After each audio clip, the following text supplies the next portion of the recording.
रत्न वाले फल प्राचीन काल की बात है। तब उज्जैनी, वर्तमान में उज्जैन, में महाराज विक्रमादित्य राज किया करते थे।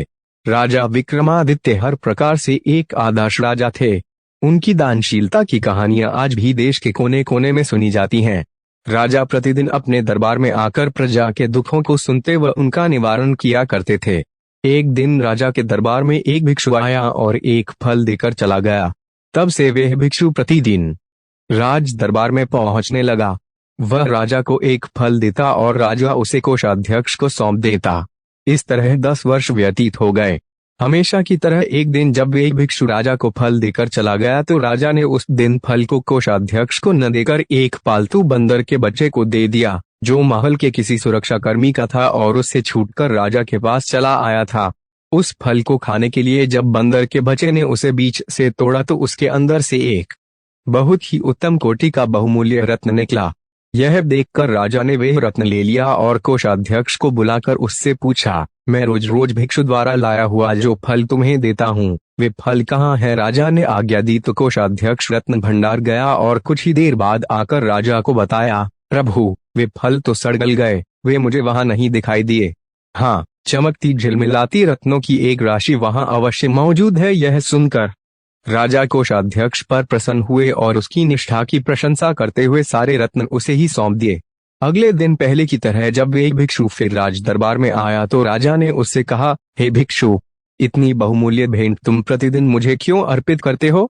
अब मैं तब तक तुम्हारा यह फल ग्रहण नहीं करूंगा जब तक तुम इसका कारण नहीं बताओगे। राजा के कहने पर भिक्षु उन्हें अलग स्थान पर ले गया और उनसे कहा, हे राजन, मुझे एक मंत्र की साधना करनी है जिसमें किसी वीर पुरुष की सहायता अपेक्षित है। हे वीरश्रेष्ठ, उस कार्य में मैं आपकी सहायता की याचना करता हूँ। यह सुनकर राजा ने उसकी सहायता करने का वचन दे दिया। तब संतुष्ट होकर भिक्षु ने राजा से फिर कहा, देव, तब मैं आगामी अमावस्या को यहाँ के महाश्मशान में बरगद के पेड़ के नीचे आपकी प्रतीक्षा करूंगा। आप कृपया वहीं मेरे पास आ जाना। ठीक है, मैं ऐसा ही करूंगा, राजा ने उसे आश्वस्त किया। तब वह भिक्षु संतुष्ट होकर अपने घर चला गया। जब अमावस्या आई तो राजा को भिक्षु को दिए अपने वचन का स्मरण हो आया और वह नीले कपड़े पहन, माथे पर चंदन लगाकर तथा हाथ में तलवार लेकर गुप्त रूप से राजधानी से निकल पड़ा। राजा उस श्मशान में पहुंचा जहां भयानक गहरा और घुप अंधेरा छाया हुआ था। वहां जलने वाली चिताओं की लपटें बहुत भयानक दिखाई दे रही थीं। असंख्य नरकंकाल, खोपड़ियां एवं हड्डियां इधर उधर बिखरी पड़ी थीं।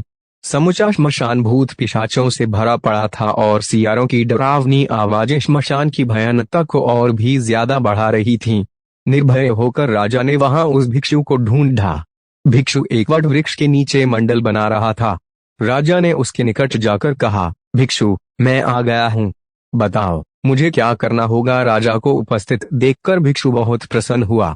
उसने कहा, राजन, यदि आपने मुझ पर इतनी कृपा की है तो एक कृपा और कीजिए।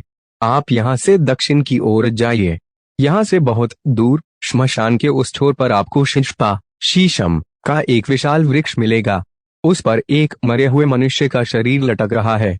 आप उस शव को यहाँ ले आइए और मेरा कार्य पूरा कीजिए। राजा विक्रमादित्य भिक्षु की बात मानकर वहां से दक्षिण की ओर